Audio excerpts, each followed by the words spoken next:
আসসালামু আলাইকুম। আমরা বাসায় অনেক সময় জর্দা পাক করতে গিয়ে জর্দা নরম হয়ে যায় বা অনেক সময় পানি কম হয় বা বেশি হয়, ঝরঝরা হয় না। তো এই কারণে আমাদের প্রথমত চাউলটাকে মিনিমাম আধা ঘন্টা যদি আমরা ভিজিয়ে রাখি তো এই তাহলে জর্দাটা ঝরঝরা অবশ্যই হবে। তো চাউলটাকে ভালো করে ধুয়ে নিতে হবে, মিনিমাম আধা ঘন্টা ভিজিয়ে রাখবেন এবং সাদা পানি ফ্রেশ না হওয়া পর্যন্ত, যতক্ষণ সাদা পানি বের হবে দুধের মতো ততক্ষণ ধুতেই থাকবেন, ধুয়ে নেবেন। চাউলটা ভিজিয়ে দিলাম, এখানে 700 থেকে 800 গ্রাম, মিনিমাম 1000 গ্রাম পানি নেবেন, মানে 1 কেজি পানি নেবেন। তো বেশ চাউলের পরিমাণের থেকে পানির পরিমাণটা একটু বেশি হতে হবে, তাহলে চাউলটা ঝরঝরা হবে। তো বাসায় নিয়েছি এখানে আমি মালটা এবং নিয়েছি চিনি 250 গ্রাম, ঘি, ফুড কালার, জর্দার কালারটা আর কি। তারপরে নিয়ে নিচ্ছি বাদাম, নিয়ে নিচ্ছি 3 থেকে 4টি তেজপাতা, নিয়ে নিচ্ছি কয়েকটি এলাচ এবং দারচিনি। তো আমার পানিটা আমি দিয়ে দিলাম চুলায়। আমি নিয়ে নিয়েছি জর্দার কালার। আপনারা যে যতটুকু কালার করবেন, কেউ হালকা কালার করে, কেউ অরেঞ্জ কালারটা খুবই তাদের পছন্দ, অরেঞ্জ কালার করে। তো আমি নিয়ে নিচ্ছি আমার পছন্দ মতন। পানিটা একটু বলক উঠুক, পানির পরিমাণটা একটু বেশি হলেও সমস্যা নেই। আপনারা এখানে চাইলে, আমি নিয়েছি পোলাও চাল, চিনি গুঁড়া চালটা নিয়েছি, আপনারা চাইলে বাসমতি চাল নিতে পারেন, এমনি মোটা পোলাও চাল নিতে পারেন, যার যেমন ইচ্ছা সে তেমন নিতে পারবেন। আমি 1 পোয়া চাউল নিয়েছি, 1 পোয়া চাউলটা এটাকে আমি দিচ্ছি পানিটা বলক পড়া পর্যন্ত। আমি এটাকে অপেক্ষা করে চাউলটা এখন দিয়ে দিচ্ছি, আধা ঘন্টা ভিজিয়ে রেখেছি। তো চাউলের পরিমাণ পানির পরিমাণটা অনেক হবে, একটু অনবরত একটু নেড়ে চেড়ে দিবেন। আমি এখানে দিয়ে দিচ্ছি সামান্য পরিমাণ একটু লবণ। তো অনেকে লবণটা পরে দেয়, আমি এই পানিটা যখন ফেলে দিব তখন ভাতটার ভিতরে লবণটা ঢুকে যাবে, একই সঙ্গে দিয়ে দিয়েছি।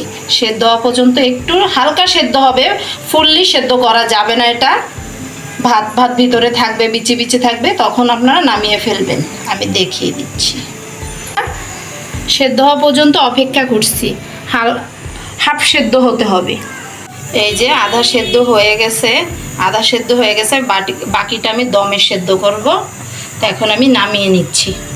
একটা ঝাঁপিতে বা জালিতে আপনার যেটা থাকে সেটাই আপনি পানিটা ঝরিয়ে নেবেন। আপনারা নাড়াচাড়া দিয়ে একদম ফুল ঠান্ডা করে নেবেন। ঠান্ডা করার পর আপনারা শিরাটা বানিয়ে নেবেন, ঠান্ডা হতে দিবেন এভাবে ঝরিয়ে। জর্দাটা আমার ঠান্ডা হয়ে গেছে, এখন আমি শিরাটা বানিয়ে নেব। প্রথমে আমি দিয়ে দিচ্ছি 10 গ্রামের মতন ঘি। এখন লং একটু হালকা করে ভেজে নিব ফ্লেভার হওয়ার জন্য। আমি ভেজেই তুলে ফেলবো, এটা আর এখানে রাখবো না, চাউলের সঙ্গে বা ভাতের সঙ্গে অ্যাড করব না।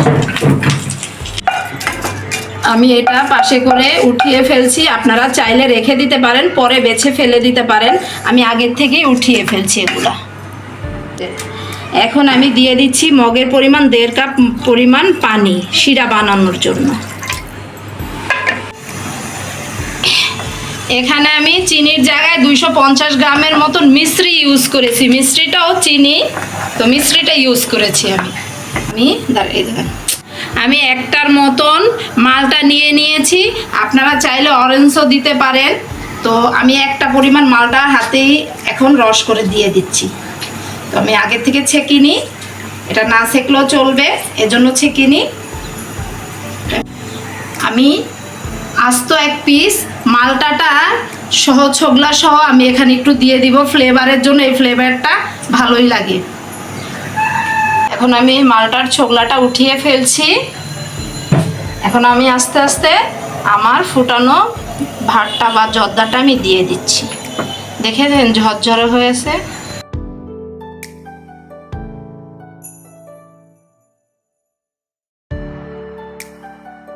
আমি এখন অল্প আঁচে ঢাকনাটা দিয়ে একটু ঢেকে রেখে দিব, একটু খেয়াল রাখতে হবে যাতে চুলার আঁচে পুড়ে না যায়।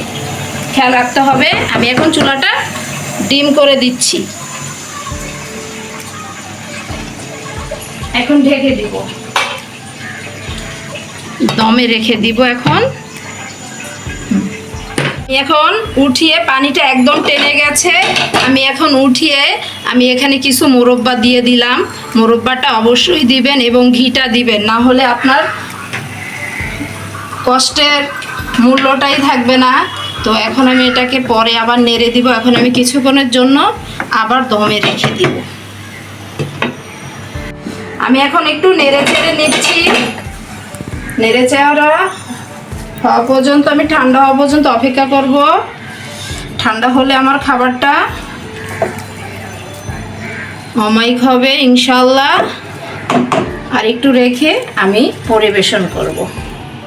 আমি নামানোর আগে আরেকটু ঘি দিচ্ছি, 2 চামচের মতন ঘিটা দিলে আপনার কোনোটার সঙ্গে কোনোটা গায়ে লাগবে না এবং এটা ঝরঝরা হয়ে যাবে। ঝরঝরা তো হয়ে যাবে আর একটু, আর ফ্লেভারের জন্য আমি একটু ঘিটা দিয়ে এখন ঢেকে দিব। হ্যালো, দেখেন একটার সঙ্গে একটা একদমই লেগে যায়নি, অনেক ঝরঝরা হয়েছে, একটার সঙ্গে একটাও লাগেনি, মাশাআল্লাহ। এখন পরিবেশনের পালা, উঠিয়ে নিচ্ছি।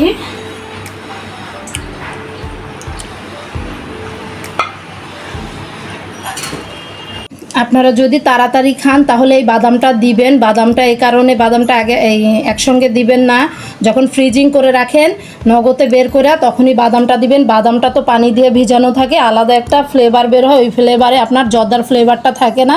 তো বাদামটা যখনই খাবেন তখনই দিয়ে নেবেন। নামানোর আগে অবশ্যই ঘিটা দিবেন, ঘিটার ফ্লেভারটা থাকে। সয়াবিন তেল ইউজ করবেন না, চেষ্টা করবেন ঘিটা দেওয়ার।